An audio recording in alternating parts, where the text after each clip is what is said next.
आज का हम लोग का टॉपिक है प्रकाश की परावर्तन। कौन चीज है? कौन चीज है? प्रकाश के परावर्तन। तो देखते हैं हम लोग के दैनिक जीवन में प्रकाश के परावर्तन के क्या फायदे हैं, उससे दैनिक जीवन में उसका उपयोग क्या है, क्या फायदे हैं, क्या कर रहे हैं प्रकाश के द्वारा, ये प्रकाश क्या है, ये सारा चीज देखेंगे। जैसे कि पहले आप लोग जान चुके हैं कि प्रकाश वह कारक या फैक्टर है जिसकी सहायता से हम लोग किसी भी वस्तु को देख पाते हैं। यानी अगर प्रकाश ना हो तो हम लोग वस्तु को देख नहीं सकते। क्या प्रकाश के बगैर हम लोग वस्तु को देख सकते हैं? नहीं। प्रकाश के बगैर हम लोग वस्तु को नहीं देख सकते। रात के अंधेरे में जब प्रकाश नहीं होती है तो हम लोग किसी भी वस्तु को नहीं देख पाते हैं। यदि हाथ में टॉर्च लेके जाए और उस वस्तु की तरफ टॉर्च को छोड़े तो हम लोग आसानी से उस वस्तु को देख पाते हैं। तो इससे साबित ये होता है कि किसी भी वस्तु को देखने के लिए प्रकाश का होना जरूरी है। यानी सिर्फ हम लोग का आंख होना ही जरूरी नहीं, प्रकाश का होना भी जरूरी है। तो किसी भी चीज को हम तभी देख सकते हैं जब हमारे पास आंख और हमारे पास प्रकाश, ये दोनों चीज मौजूद रहे, तब वस्तु को देख सकते हैं। तो आते हैं हम लोग प्रकाश के परावर्तन किसे कहते हैं। प्रकाश के परावर्तन किसे कहते हैं? आंसर में है प्रकाश के किसी वस्तु से टकराकर, यानी प्रकाश किसी भी वस्तु में टकराएगा फिर टकराकर लौटने की घटना को प्रकाश के परावर्तन कहते हैं। यानी प्रकाश सिर्फ गया, ये प्रकाश का परावर्तन नहीं है।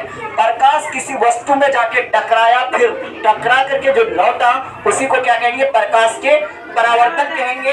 तो प्रकाश के परावर्तन जो है उसके दो नियम होते हैं। प्रकाश के परावर्तन के कितने नियम? प्रकाश के परावर्तन के कितने नियम? दो नियम होता है। पहला नियम ये है आपतित किरण, परावर्तित किरण। पहला आपतित किरण, परावर्तित किरण तथा आपतन बिंदु पर खींचा गया अभिलंब तीनों एक ही समतल में होता है। यानी आपतित किरण, परावर्तित किरण और आपतन बिंदु पर खींचा गया जो अभिलंब है तीनों एक ही समतल में होता है, मतलब तीनों एक ही दर्पण में होता है। अगला है आपतन कोण परावर्तन कोण के बराबर होता है। दूसरा क्या है? आपतन कोण परावर्तन कोण के बराबर होता है। यानी आपतन कोण जितना बड़ा होगा उतना ही परावर्तन कोण होगा, अर्थात एंगल आई बराबर एंगल आर। यानी हम लोग आपतन कोण को एंगल आई मानते हैं और परावर्तन कोण को एंगल आर मानते हैं। आइए हम लोग अपना चित्र के माध्यम से जानने की कोशिश करें प्रकाश के परावर्तन को।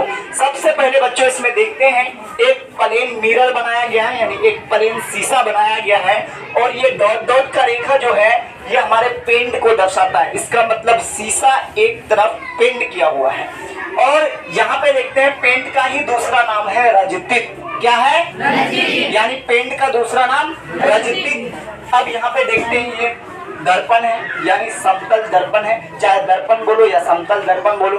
दर्पण मतलब शीशा, दर्पण मतलब शीशा। यहाँ पे इंडिकेट में हम लोग लिख दिए हैं, कोष्ठ में लिख दिए हैं।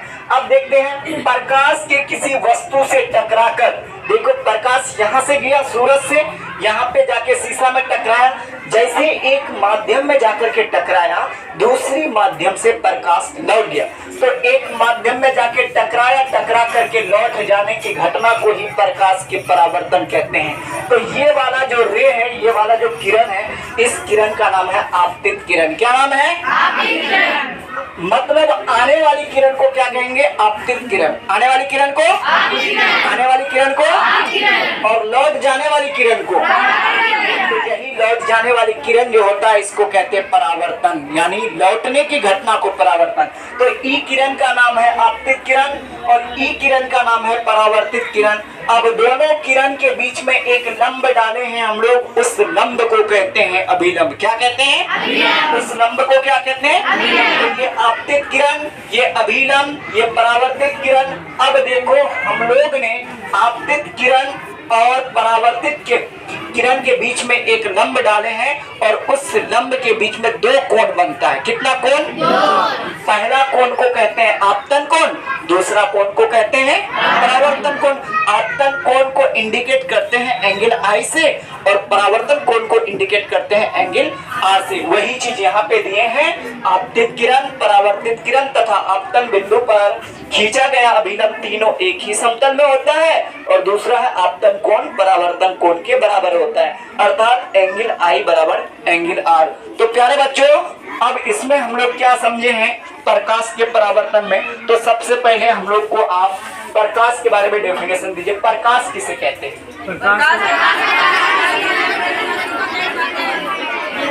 प्रकाश वह कारक या फैक्टर है। प्यारे बच्चों, कारक को ही हम लोग फैक्टर बोलते हैं, है कि नहीं है?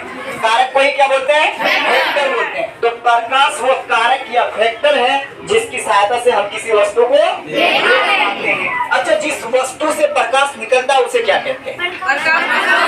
प्रकाश स्रोत। क्या कहते हैं? जिस वस्तु से प्रकाश निकले, जिस वस्तु से प्रकाश निकले, सूरज प्रकाश का स्रोत है या नहीं है?